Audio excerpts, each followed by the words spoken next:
There are several things to think about with this publication and this formula. First is when the data come from, and I believe this particular study was 2010 and 11, and obviously that's now starting to be somewhat dated.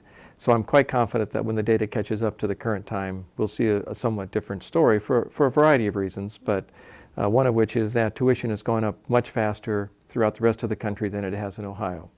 In fact, over the last 5 years, we ranked 49th in the increase in tuition across states. So there will be some changes because of that. That's one of the reasons why we're so high. Is first of all, we have very low state support. We're below the national average.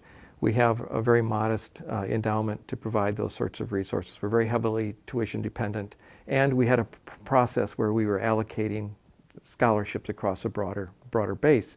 And just it's a peculiarity of the measure that they measure it that way. So your ideal thing would be to give a full scholarship to one student, and you would have zero net cost the way the formula is calculated. So that's a bit of an issue as well. Another factor in there is they not only take tuition, but they add also something called cost of attendance.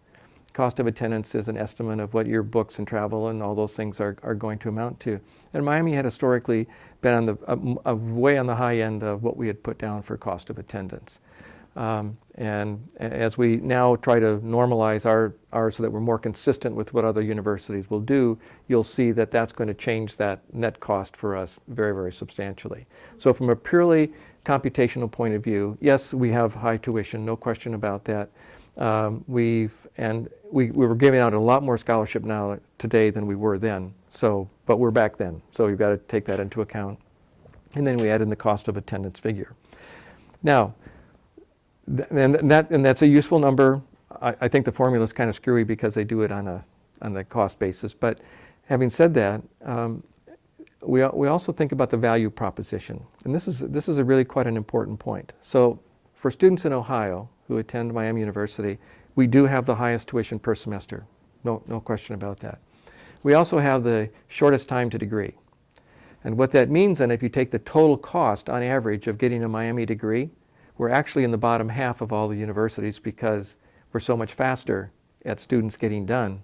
I mean, the national average is over 5 years for students to get the degree, and we're at 3.7. So when you look at total cost, you get a different view.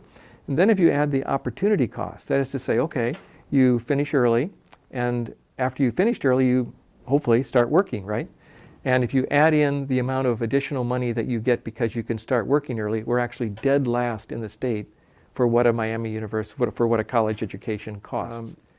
We also think about the value proposition, and this is a really quite an important point. So for students in Ohio who attend Miami University, we do have the highest tuition per semester. No question about that.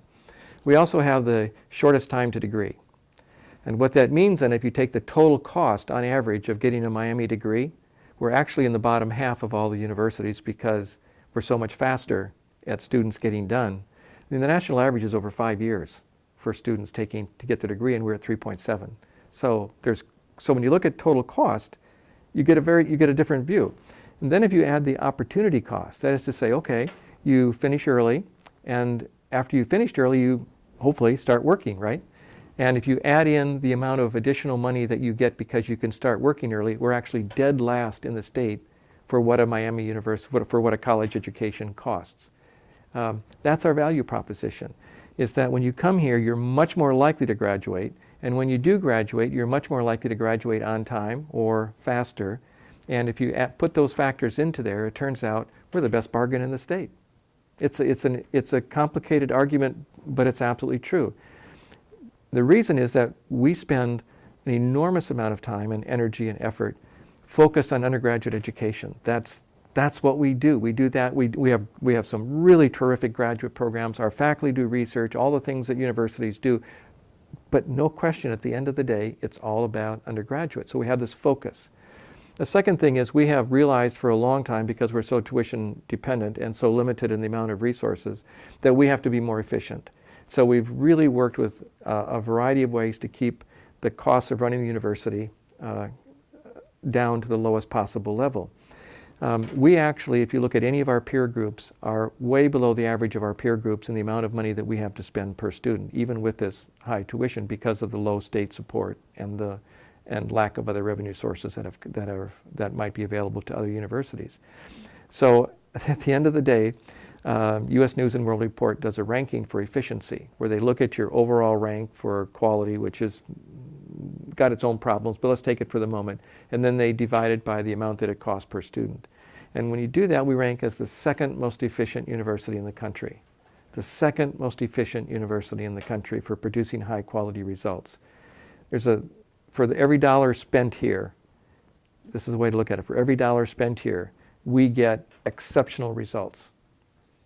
Now, that still doesn't keep us from this point that our tuition on a per semester basis is high.